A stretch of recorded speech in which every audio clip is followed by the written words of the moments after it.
Good morning. Ninth class chapter जो है आपका 3 जो है एटम्स एंड मॉलिक्यूल्स, अगर हम आज उसको यहाँ से डिस्कस करें या रिवाइज करें तो चैप्टर 3 का जो आपका नाम है वो आपके पास क्या आता है, atoms and molecules.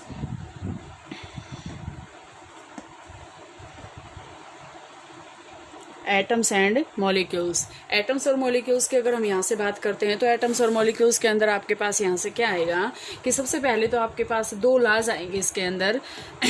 Law of conservation of mass, मैं यहाँ से लिखूंगी इन definition, conservation of mass. Conservation of mass में आपके पास क्या आएगा, कंजर्वेशन ऑफ मास मीन्स क्या होता है कि law of conservation of mass tells us about that the mass of the reactant is always equal to the mass of the product. Means जो reactant side जितना मास है वो उतना ही product side भी मास होएगा। मीन्स क्या है, मास can neither be created nor be destroyed. ये आपके पास यहाँ से आएगा। सेकेंड लॉ आपके पास आता है कॉन्स्टेंट प्रपोर्शंस का। तो कॉन्स्टेंट प्रपोर्शंस में आपके पास यहाँ से क्या आएगा, कॉन्स्टेंट प्रपोर्शंस में आपके पास आएगा कि जो यहाँ से कांस्टेंट प्रोपोर्शंस में आपके पास ये आएगा कि जो भी आपके पास कोई भी डेफिनेट प्रोपोर्शन है ना, कांस्टेंट कंपोजिशन मतलब डेफिनेट प्रोपोर्शंस। तो इसका मतलब क्या है कि कोई भी अगर कंपाउंड आपके पास बन रहा है तो उसके अंदर एक जो है कांस्टेंट जो है उसके अंदर कंपाउंड्स मिलेंगे, कोई भी उसके अंदर चेंजमेंट नहीं होएगा। जैसे मैं यहाँ से अगर H2O की बात करूँ तो H2O के अंदर 1 ग्राम कितना होता है, हाइड्रोजन होता है, और 8 ग्राम कितना क्या होता है, ऑक्सीजन होता है। ये फिक्स है, चाहे मैं बार बार यही बताती हूँ आपको, चाहे हम पानी कुएं का ले लें, चाहे हम पानी कहीं से भी ले लें, तो वाटर का फॉर्मूला यही रहेगा और उसका जो मास है वो भी एज इट इज यही रहेगा। इसके अंदर कोई भी चेंजमेंट नहीं आएगा। इसके बाद अगर हम इसमें स्टडी करें आपके पास आएगा एटम क्या होता है। एटम आपके पास देखें स्टूडेंट्स क्या होता है, atom is the smallest particle that take part in any chemical reaction. कि एटम जो है सबसे स्मॉलेस्ट पार्टिकल है कि जो कोई भी केमिकल रिएक्शन के अंदर पार्टिसिपेट करता है। ठीक है, इसके बेस पे आपके पास डाल्टन एटॉमिक थ्योरी है कि डिफरेंट एटम्स हैं तो उसका जो डिफरेंट मास होएगा, सेम एलिमेंट्स है तो उसका सेम मास होएगा। ठीक है, तो वहाँ यहाँ से आपके पास ये आ जाएगा। इसके बाद यहाँ से आता है सिंबल आता है कि एटॉमिक मास आता है और आपके पास यहाँ से सिंबल आते हैं। तो सिंबल में अगर हम बात करें, हाइड्रोजन को हम किसके द्वारा लिखते हैं, H से। ठीक है, ऑक्सीजन को O से, नाइट्रोजन को N से। ये मैं यहाँ भी सिंबल ही लिख रही हूँ, लेकिन ये यहाँ पे क्या है, ऑक्सीजन, और ये यहाँ पे क्या है, नाइट्रोजन। ओके, तो यहाँ से बेटे आपके पास ये आएगा। इसमें आपके पास अगर हम और बात करें तो एटॉमिक मास क्या होता है, ध्यान से देखना। एटॉमिक मास, एटॉमिक मास आपके पास अकेले अकेले का आएगा, ध्यान रखना। और मोलिकुलर मास आपके पास क्या आएगा, जब कोई भी कंपाउंड बन जाएगा। अगर हमें यहाँ से ये कहें हाइड्रोजन प्लस ऑक्सीजन, तो हम इसका लेंगे ये मोलिकुलर मास। लेकिन यहाँ पे हम क्या करेंगे, इसका एटॉमिक मास, इसका भी एटॉमिक मास और इसका भी जो है एटॉमिक मास। ये हम यहाँ से इसका क्या लेंगे, इनकी जो है यहाँ से ये प्रॉपर्टी है कि इनकी जो है हम यहाँ से एटॉमिक मास लेंगे। और जब एटॉमिक मास आपस में कंबाइन होएगा तो वो आपके पास क्या बनाएगा, एक मोलिकुलर मास। ठीक है, तो यहाँ से ये मोलिकुलर मास बन जाएगा। तो इसमें आपके पास और नेक्स्ट फिर क्या आएगा कि आपके पास मोलिक्यूल क्या होते हैं। तो एटम्स जब आपस में कंबाइन होएंगे, एटम्स प्लस एटम्स, उसको हम क्या बोलते हैं, उसको हम बोलते हैं मोलिक्यूल। और उसी का अगर हमें मास निकालना आ जाए तो हम उसको क्या बोलते हैं, मोलिकुलर मास। अब जैसे मैं अगर आपके पास ये कहूँ कि हाइड्रोजन का जो है मोलिकुलर मास कितना आएगा, तो जब हम इसको कैलकुलेट करेंगे तो यहाँ से आपके पास इसका जो मोलिकुलर मास आएगा इसका H2O का, तो वो इसका आपके पास क्या आएगा, वो इसका 18 आएगा। ठीक है, 18 आएगा ना। क्यों, देखो हाइड्रोजन का 1, इस हाइड्रोजन का भी 1, ऑक्सीजन का 16 प्लस 1 17 प्लस 1 18, तो यहाँ से कितना आएगा, 18 ग्राम। ठीक है, इसके बाद अगर हम फार्मूलाज की बात करते हैं तो फार्मूलाज में आपके पास क्या क्या आएंगे। फार्मूलाज बहुत सिंपल सी बात होती है। अगर मैं यहाँ से आपको रिवाइज करवाऊँ तो हम कैसे लिखते हैं, जैसे आपके पास ये आ जाए कि सोडियम क्लोराइड का आप लिखो, सोडियम क्लोराइड का। सोडियम को हम किससे डिनोट करते हैं, Na से। क्लोराइड को हम किससे करते हैं, Cl से।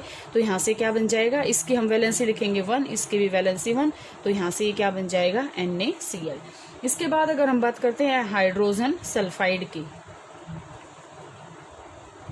Hydrogen sulphide. हाइड्रोजन सल्फाइड में हाइड्रोजन को हम H लिखते हैं, सल्फाइड को हम S लिखेंगे। हाइड्रोजन की वही 1 रहेगी, सल्फाइड की क्या आएगी 2। तो जब हम इसको क्रिस क्रॉस करेंगे तो इसके नीचे ये 2 आ जाएगा और इसके नीचे ये आ जाएगा H2S। इसके बाद मैं एक आधा एग्जाम्पल और लूँ थोड़ा सा। इसके बाद आपके पास यहाँ से अगर हम बात करें तो आपके पास आता है कैल्शियम हाइड्रोक्साइड। कैल्शियम हाइड्रोक्साइड आपके पास क्या आएगा, ध्यान से देखना। कैल्शियम को हम किससे डिनोट करते हैं, Ca, हाइड्रोक्साइड को OH। कैल्शियम की अगर हम वैलेंसी लिखें तो कितनी होती है 2, और इसकी लिखें तो कितनी होती है 1। जब हम इसको ऐसे करेंगे तो क्या आएगा CaOH ट्वाइस। हमने यहाँ OH ट्वाइस क्यों लिखा, क्योंकि यहाँ पे मैं बार बार यही बता रही हूँ CaOH2 अगर आप इसको लिखोगे तो ये आपका रॉन्ग हो जाएगा। क्यों हो जाएगा, क्योंकि इसके अकॉर्डिंग जो हाइड्रोजन है वो सिर्फ 2 है, ऑक्सीजन एक ही है। लेकिन इसके अकॉर्डिंग क्या है, यहाँ पे ये OH दोनों 2 हैं, ठीक है। तो यहाँ से हम इसको ऐसे लिखेंगे, ठीक है। इसके बाद आपके पास आता है मोल कंसेप्ट। मोल कंसेप्ट क्या होता है आपके पास, 1 मोल के अंदर हम एवोगैड्रो नंबर ले लेते हैं। मोल कंसेप्ट आपके पास क्या होता है, टोटल मैटर कंटेंट होता है, total number of mole present होते हैं कि इसके अंदर कितने नंबर ऑफ मोल प्रेजेंट हैं, तो वो उसको हम वहाँ से निकालते हैं। जैसे आपके पास क्या आएगा, इसमें आपके पास जो हैं कई फॉर्मूलेज आएंगे यहाँ से। जैसे देखो नंबर ऑफ मोल्स किससे डिनोट करते हैं हम, स्मॉल एन से। गिवन मास आपकी बुक में भी है ये, गिवन मास उसको हम करते हैं स्मॉल m से। और जो मोलर मास होता है, अब जैसे मैं ये कह दूँ 2 ग्राम N2, तो ये तो उसका गिवन मास है, लेकिन N2 का मोलर मास क्या आएगा, वो हम कैपिटल M से करेंगे, मोलर मास कैपिटल M, ठीक है। गिवन नंबर पार्टिकल का उसको हम डिनोट करते हैं N से, और एवोगैड्रो नंबर का साइन होता है, एवोगैड्रो नंबर होता है N नोट। ये यहाँ से आपके पास इसके फॉर्मूलाज जो हैं वो आते हैं, यहाँ से आप इसको कर लोगे, नो प्रॉब्लम। जैसे यहाँ से अगर मैं और आपको करवाऊँ न्यूमेरिकल्स वगैरह तो वो आप अब यहाँ से कर लोगे, फॉर्मूलाज कर लोगे, इसमें कोई प्रॉब्लम नहीं है। इसमें आपके पास अगर मैं बेटा और आपसे बात करूँ तो इसमें आपके पास एक आपका जो बायो का चैप्टर है वो आपके पास चैप्टर आएगा सेल्स वाला। तो सबसे पहले तो आपको ये नोट करना है कि सेल्स क्या होती हैं। सेल आपके पास होती हैं बेसिक यूनिट ऑफ लाइफ। इसी की वजह से आपके जो चैप्टर का नाम गिवन है वो आपके पास नाम गिवन है fundamental unit of life. Fundamental unit of life, ठीक है। फंडामेंटल यूनिट ऑफ लाइफ में आपके पास यहाँ से क्या आएगा, फंडामेंटल यूनिट में आपके पास आएगा सेल।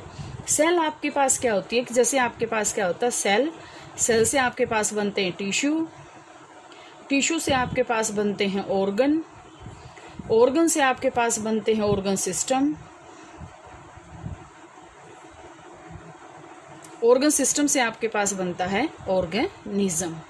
तो देखो हम ये हैं हम ऑर्गेनिज्म, हम ये यहाँ पे स्टैंड कर रहे हैं। कहाँ से स्टार्ट हुए, हम यहाँ से थोड़ी स्टार्ट हुए, हम स्टार्ट हुए हैं यहाँ से। तो सेल को इसीलिए क्या बोलते हैं, फंडामेंटल यूनिट ऑफ लाइफ। इसके बाद टाइप्स आते हैं बेटा इसके, एक आपके पास आता है यूनिसेलुलर, मैं रिवाइज करवा रही हूँ, और यहाँ से एक आपके पास आता है मल्टी सेलुलर। तो यूनिसेलुलर में आपके पास क्या होता है, यूनिसेलुलर में आपके पास आएगा कि the organism in which only one cell perform all the basic functions of the body, but in multicellular organism every cell has its specific functions। हर एक सेल का अपना एक अलग अलग फंक्शन होता है, ठीक है। इसके बाद आपके पास इसमें आएगा प्लांट सेल और एनिमल सेल में डिफरेंस आएगा, और आपके पास यहाँ से आएंगे सेल ऑर्गेनेलीज। तो यहाँ से जो कॉमन सी बातें मैं वो आपको बता दूं, सेल ऑर्गेनेलीज में जो माइटोकॉन्ड्रिया होता है आपके पास, माइटोकॉन्ड्रिया को हम कहते हैं powerhouse of the cell, क्योंकि हमारी बॉडी को जो भी काम करने के लिए एनर्जी चाहिए वो हमें कौन मिलता है, कौन देता है, वो पावर हाउस मीन्स एटीपी की फॉर्म में हमें ये एनर्जी प्रोवाइड करता है, ठीक है। इसके बाद अगर हम और बात करें माइटोकॉन्ड्रिया को हम क्या बोलते हैं, powerhouse of the cell. इसके बाद डाइजेस्टिव बैग आपके पास कौन होता है, लाइसोसोम, एक्सक्रीटरी जो ऑर्गन होता है लाइसोसोम्स। और अगर मैं यहाँ से और सेल ऑर्गेनेलिज की बात करूँ तो एक होते हैं आपके पास प्लास्टिड्स। प्लास्टिड्स क्या होते हैं, ये सिर्फ प्लांट सेल के अंदर मिलते हैं, जो कलर लिकोप्लास्ट या क्रोमोप्लास्ट ये वगैरह होते हैं, ठीक है। इसके बाद आपके पास और क्या होते हैं, वैक्यूल्स होते हैं। वैक्यूल्स आपके पास क्या होते हैं, ये आपके पास होते हैं स्टोरिंग का काम करते हैं, ये फूड को स्टोर करने का काम करते हैं। ये आपके पास थे सेल ऑर्गेनेलिज। इसके बाद मैं अगर यहाँ से आपके पास नेक्स्ट जो चैप्टर है वो आपके पास इसका थोड़ा सा बताऊं तो वो आपके पास है टिश्यू का। टिश्यू में आपके पास क्या आएगा, टिश्यू आपके पास जैसे मैंने स्टार्टिंग से बताया था ना कि सेल्स का क्लस्टर, सेल्स या cluster of cells are called tissue. जब सेल्स आपस में गुच्छा बना लेते हैं तो उसको हम बोलते हैं टिश्यू। टिश्यू आपके पास दो टाइप्स के होते हैं, प्लांट टिश्यू और एनिमल टिश्यू, ठीक है। इसके बाद इसमें आपके पास ग्रोथ टिप्स पे होता है एक वो होता है आपके पास एपिकल मेरिस्टेम। यहाँ से क्वेश्चन आपके पास ये भी बन सकता है कि ग्रोइंग टिप्स के ऊपर, जो प्लांट्स की ग्रोइंग टिप्स होती है उसके ऊपर कौन सा टिश्यू पाया जाता है, वो आपके पास पाए जाते हैं एपिकल मेरिस्टेम। इसके बाद प्लांट्स के अंदर दो टाइप्स के कंडक्टिंग टिश्यू होते हैं। कंडक्टिंग टिश्यू का मतलब क्या होता है कि जो हमारे प्लांट्स के अंदर कंडक्शन का काम करते हैं, मतलब एक जगह से दूसरी जगह लेके आना, नीचे से ऊपर और ऊपर से नीचे। अब जैसे दो टाइप्स के टिश्यू होते हैं conducting tissue, xylem and phloem. Xylem आपके पास क्या करता है, वाटर और मिनरल्स नीचे सैंड में से डिजोल्व पार्टिकल्स को ऊपर लेके जाएगा पत्तियों तक। पत्ती क्या करेंगे, फोटोसिंथेसिस करेंगे और वहाँ से जो फूड है वो नीचे तक लेके आएंगे। तो जाइलम आपके पास वाटर का कंडक्शन करता है और फ्लोएम आपके पास फूड पार्टिकल्स का जो है कंडक्शन करता है, ठीक है। ये आपके पास मेन था इसमें। इसके बाद तीन टाइप्स के टिश्यू और हैं, पेरेन्काइमा, कोलेनकाइमा, स्क्लेरेन्काइमा। ये भी आपके पास प्लांट्स में अलग अलग फंक्शन परफॉर्म करते हैं।